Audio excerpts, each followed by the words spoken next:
Drew Alba here with manager of the Walla Walla Suites, Colby Watilo, for another edition of Countdown with Colby. Chance to sweep the Pippins, win the Battle of the Basin Belt. You go back a couple of series ago against the Pippins, they take the first two, then you guys take the salvage. How do you make sure that doesn't happen on the other side here and sweep the Pippins and take that belt? Yeah, I think continue playing the way we are. We're playing, starting on the mound right now with how we're pitching it. We're throwing it really well. Coming right after guys, 16 punch outs yesterday, which is one hit. Which is an outstanding outing and an outlier in the positive side in some ways, but also think that with our pitching staff and with the mentality and kind of the things we've talked about as a group, I don't think that's one hit is we love to do that every single night, right? But I think giving us a chance to win and going out and setting the tone on the mound is something we're capable of. And then behind them, playing some defense, getting some good hitting, putting pressure on guys. Maybe a little overly aggressive last night a few times, but we're forcing them to make plays and kind of react to us, which is great to see. I'm glad you mentioned that a couple times, to steal a second, to steal the third, maybe a send from third base. The aggressive base running maybe doesn't pay off there, but is that kind of the ideology, but with the Suites? Yeah, trying to be aggressive, trying to force other teams to have to react and make plays to get us out. And, especially with the lead, I think we've kind of talked about, we want to be smart, aggressive, but we do want to kind of push the issue a little bit. And, if a team's down and they're already trying to claw back in and all of a sudden they, a relay throw goes awry or they don't field the ball clean and all of a sudden it's another run, like it just continues to make that pressure feel like it's weighing on them even more every single play. So, trying to, and it's also part of it is, hey, for the guys running the bases, it's, hey, test yourself, right? What a great opportunity in the summer to try to test your ability to take an extra base, to try to go first to third or second to home. So we're encouraging it. We're trying to help them understand when's the right time to take that gamble and when's not the right time. And, even as a coaching staff, we're trying to get better at that as well. And so it's just a part of the process. Yeah, Tanner warming up behind us. I was hoping he would steal his first bag yesterday. Maybe it comes today. We'll have to see. Yeah. All right, so Payson Sweeney out on the hill today for the Swedes. He had a start. It was against the Northwest Stars, so first West Coast League appearance for Payson. It's a big moment trying to win the Battle of the Basin Belt. You mentioned the starting pitching's been excellent. What are you expecting out of him out of the mound? Maybe trying to make the third straight good start here for the Swedes. Yeah, I think he's brought great energy in the outing that he had against Northwest Star. That series was a bit of an interesting one just for us, and obviously result-wise was great. But those series can also be pretty tough to try to come out on day 3 of showing up to the park at the end of a 6-game run and bring good energy and good focus. And doing it again here. Yeah, exactly. And we find ourselves in the same situation, and I think he did a great job last week he didn't let the situation dictate the way he went about his preparation, right? It didn't matter who the hitters were that he was facing. He wanted to come out and do what he knew he was capable of, and so I'm expecting him to do the same thing today. Hopefully continue to set the tone with his tempo and his presence on the mound, and we'll run from there. Talking a little bit about the starting pitching, the bullpen's been just as good, if not better. What can you say to that? Yeah, no, I think guys are doing a great job stepping up and performing when we need them to. And we've got some fun pieces to get to try to put together. It's guys that we can run out there for multiple innings. A guy like Glenn you saw last night who goes 3 innings, I think. 5 strikeouts. Yeah, 5 strikeouts, 3 innings. I believe got a win out of it as well. And it's a longer relief appearance. And then we've also got guys like Trevor Stowe who comes in for 1 inning to shut the door and gives himself the chance to be available again tonight if needed, like on back-to-back nights. And so, short-term, long-term guys are understanding, hey, when I get my opportunity, I take the ball, I give my best effort, I collect outs in the best way that I can, and then hand it off to the next guy. The day after, we talked about Cole Rogers playing, 5 straight or whatever. He finally does get the rest day. You got Hunter out there out of Seattle University. First start for Hunter. How about it? Yeah, we're excited to see him out there. It'll be good. Just out here yesterday, so we gave him a day to kind of settle in. And, like I said yesterday on Countdown, it was Cole wanted to go out and win a series and give us his effort. And, hey, he's going to finally get a night off tonight and rest up the body a little bit.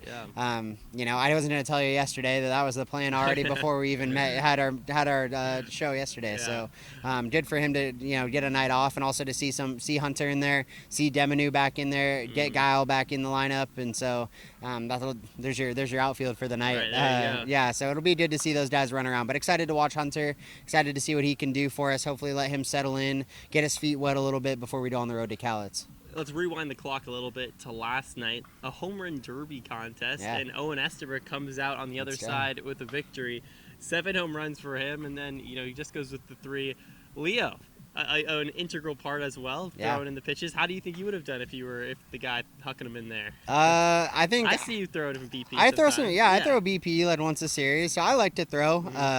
I'm a pitching guy now. Although I was a hitter and a catcher when I played, I'm a pitching guy now. So I probably move this ball around the zone a little more than guys would want for the Derby. For the Derby, I throw usually a pretty high percentage of strikes, but they are in and out and up and down, and which is great for our training. But maybe I think Leo's the right guy. You want a home run derby, Leo's gonna groove it, right where you want it every single time. What do you see from Owen? I mean, look at that. Hey, he stepped up. He was in our pregame BP contest to get into the Derby, and then he goes and wins it. He had to battle to even get there. Yeah, he did. He gets the job done. Yeah, and he knew that he was proving his point of being there. It was. I think he finished, and I think the first thing he said when he saw me was, "I told you, I was going to win this thing." So he was. He was. I think.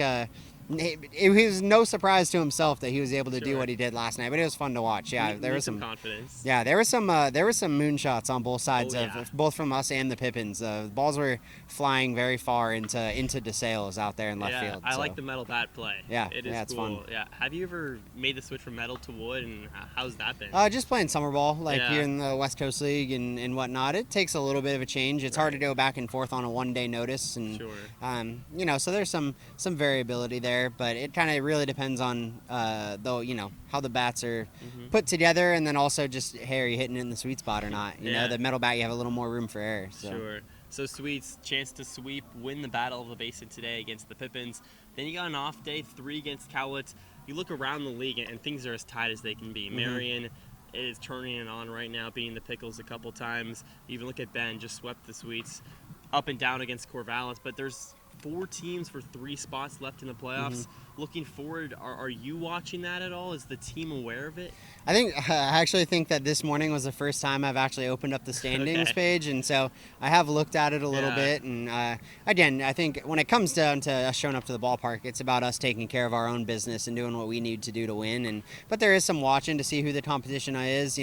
Where the game's going to fall, where it's really important. You can make up some ground. You think about obviously the games against Bend being pivotal for us in maybe the wrong way as of now, but we're going to have a chance to get them later on in the year again. In the first half too, which helps. True, that does help us out. If you're trying to still win the second half, obviously, which the Sweets are, 2-0 to start this out, it does help it out. But the 3-4 wild card spots, it's going to be interesting down the stretch. Yeah, no doubt. I think it's going to be really competitive. I will not be surprised to see it come down to the last weekend. And, so we're trying to make some late night travel plans, hopefully, when we get there. Of course, the West Coast League adds Marion Berries to the South Division. It doesn't help the Sweets out at all. Trying to make the playoffs for the first time in over 5 years. Walla Walla, right now, season ends today, in the playoff spot, so that'd be kind of cool. All right, so the question of the day with manager of the Walla Walla Sweets, Colby Watilo, as the baseball flies back from Tannerford. He always makes an appearance in the background. I know, this guy just wants to be on the show. No, I don't. Yes, I think he does. I need to get Tanner on Players Roundup. All right, he's walking away. Anyways, Battle of the Basin Belts. It hangs in the balance. Yes. So that brings me to my question. Favorite trophy in sports? Favorite trophy in sports? Yeah. I mean, how could it not be the World Series trophy? The looks-wise, you think World Series takes it? Yeah, I would say so. All right. I think that's cool. I think the the gold medal. Gold medal would be pretty That'd be cool. I think the NCAA National Championship trophy is kind of iconic, like with the wood and kind of the gold. So and the Stanley Cup, that thing's been around for like 100 years. Yeah, I would say. Etch your name on it, or how about, does a green jacket count? Yes, at Augusta. That counts. Okay, that might be up there as well. That and might you be get the a dinner. Best. Come on, that comes with it. Yeah, right. Whatever you want. What would be your dinner? My dinner, give me a filet mignon. Ooh, wow, fancy. Yeah. Dessert. You know what? You mentioned it a couple days ago. I like the cookie tray idea. Yeah, the skillet. The skillet. Yeah, cookie skillet with some ice cream. I've heard some people like a really basic, and then some on the complete opposite end of the spectrum. Yeah, they do. It's all over the place. You can always see what the menu is every year it comes out. It's kind of fun. It's also fun that you get to wear the green jacket every year. Yeah. Some of these trophies you don't even get to keep. Right. Like it goes in the team warehouse or whatever. The rest of your life, you can show up. Champions dinner. You're there. It doesn't matter. So. What does the West Coast League trophy look like? Do you know? I don't know. Me neither. Hopefully we find out. Yeah, exactly. Hopefully we find out in a month or so. Sweets, are on their way to make the playoffs. Still need to take care of business today against the Pippins. Could win the battle of the Basin belt for the first time in franchise history. That'd be kind of cool. We want the belt. War in this guy. Who knows? That'd be kind of cool. Would you be the one to take the trophy or the belt first? I don't know. No, I think I'll let the guys do it. Let the guys do it. Yeah, let the guys. The selfless manager over here. Manager of the Wall, so he's Colby Watilo. Another edition of Countdown with Colby. Thanks so much. Yeah, thanks, Drew. Go Sweets.